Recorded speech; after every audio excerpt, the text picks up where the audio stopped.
So I was originally asked to do this video by a subscriber more than a year ago. And I honestly was challenged with doing this video because I didn't really have any practical tips that I could offer that might actually help people to have a great conversation with their significant other about comics. And a few other people since that initial request have actually made a similar type of request of me. And it wasn't until a recent No Agenda live stream that I kind of had an epiphany on how I might actually be able to do this video.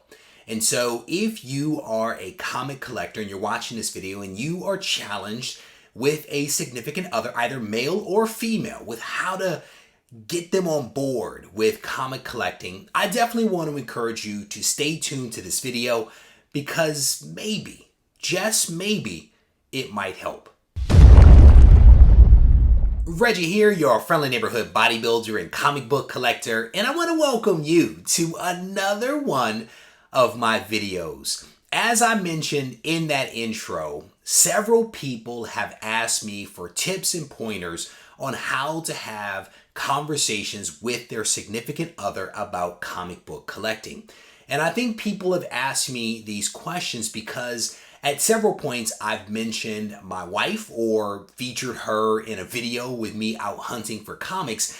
And I've spoken about, our relationship as it relates to comics. I've explained that she is actually the reason that I came back into comic collecting at the end of 2017, going into 2018. It was her desire to give me something to do that prompted me to get back into the hobby because I hadn't really been in it since like the early 2000s and then really before that back in the early 90s. And so I think that me talking about her, people seeing her in the video have prompted folks to say, hey, give me some help on, getting my significant other on board with this hobby of comics.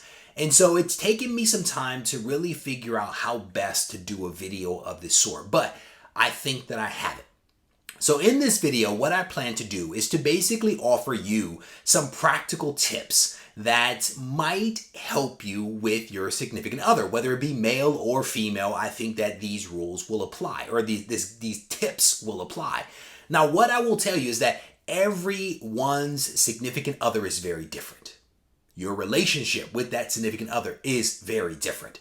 And just like every video on my channel, you are going to hear some things that will work for you. You're going to hear some things that won't work for you. You're going to hear some things that with some modifications and some tweaks might be beneficial. But I want to encourage you to listen to it and then to figure out what you think might work given your situation.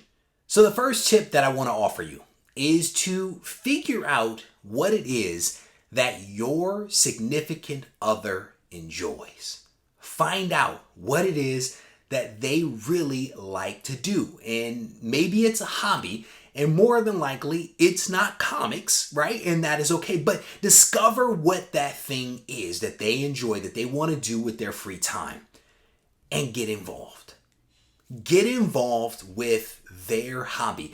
Not because you want to do a quid pro quo, but because you want to make them happy. And I think if you can really figure out what it is that your significant other is into and you can support that hobby or that interest or that passion, I think that goes a long way to being able to create some space for you as it relates to comic book collecting. And again, do it because it's the right thing to do, not because you want to get a little free time to be able to do comics. And I think people honestly can tell the difference when you're doing something genuinely because you love and care for that person versus you're trying to get a hall pass to go buy some comics. So figure out what they enjoy, get involved.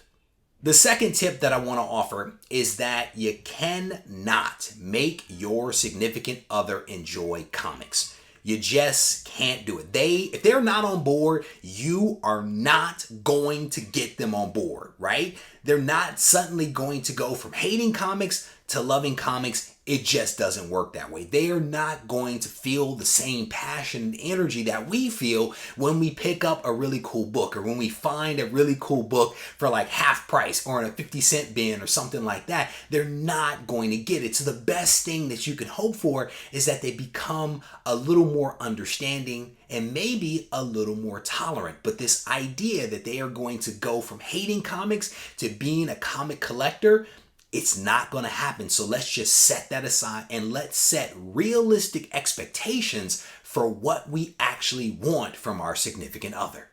The next tip that I want to offer is to not talk about comics. And I know that that's a hard one, but don't talk about comics all the time. Find some other things to talk about, whether it be about work or family or some other hobby, or maybe their actual interest or job or whatever it might be. But if you spend all of your time engaging them in discussions about comics and they're not into comics, that is going to backfire. That is a very one-sided type of relationship. So find some other things to talk about. Take your significant other on like some, trip or some excursion, or go for a hike so that you can have some shared experiences that you can actually talk about when you're together. But if they're not into comics and all you do is talk about comics, it's probably not going to work out well for you. So consider that. So let's say that you do talk about comics, right? And you have earned some goodwill, right? To talk about the most recent comic that you added to your collection.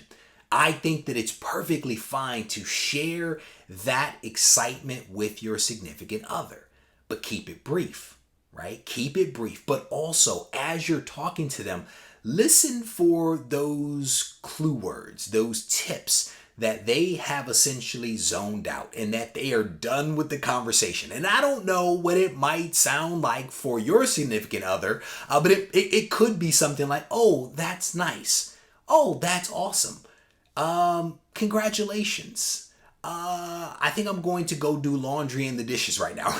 I mean, those are really great signs that they have checked out of the conversation. But the thing is that we are passionate about comics and we get really excited about that. And because of that, we want to talk about it. We want to share that passion. And I think that it's okay. But again, if your significant other isn't into comics, you have to keep it brief. Let them be part of the excitement, but keep it contained. And that's one of the other great things about social media, for example, is that you can get on Instagram or Twitter if you want to go that route, or even Facebook for that matter. Those two I don't really use. But you can literally get on social media and you can talk to somebody in the comic book community literally around the world all day, every day, about comics, if that's what you want to do. And that's a great way to get some of that stuff out of your system so that you don't inundate your significant other with haul after haul after haul because they're just not into it. I actually have a question for you. Does your significant other actually understand why you're passionate about comics? Have you taken the time to explain to them what comics actually mean to you? Because to a lot of people, comics are something for children. They are funny pagers. They are something that people spend a lot of money on. But sometimes there is a meaning behind it. Maybe comics harken back to your grandparents or to your parents who used to take you to the grocery store, take you on trips, and used to buy you comics. Maybe you were a little bit of a loner as a kid, and so comics were your escape, right? They were your friends. Maybe you're into it for the financials, and that's perfectly fine too. But take the time to actually explain to your significant other why you're excited about comics, because maybe that will actually help them to better understand why you get excited, why you buy comics, why you have boxes of comics coming to the house every day, why you spend hours organizing, counting, and doing what it is that we do with comics. But take the time to explain it to them, because maybe through that explanation, they can learn to understand you just a little bit better. Money is a huge factor for a lot of people when it comes to comics, because a lot of folks look at comics or many other hobbies out there as just a money pit. And a lot of times money can be a huge source of frustration for people. And so one thing that I would encourage you to do is to potentially keep your comic book money separate from your family money. Because again, that can be a source of frustration for people, and helping your significant other to understand that you are not dipping into family savings or family dollars in order to fund your hobby might be one way that you can avoid a lot of frustration and angst on both parties' part. With that last tip, if you want more information on that, there is a video on the channel where I talk about how to make the hobby pay for itself, so you might want to check that one out. One last tip that I want to offer you is that comics might not actually be the issue that you're having with your significant other. A lot of times when people aren't quite happy or in great relationships, a lot of times that frustration manifests itself in some pretty strange ways.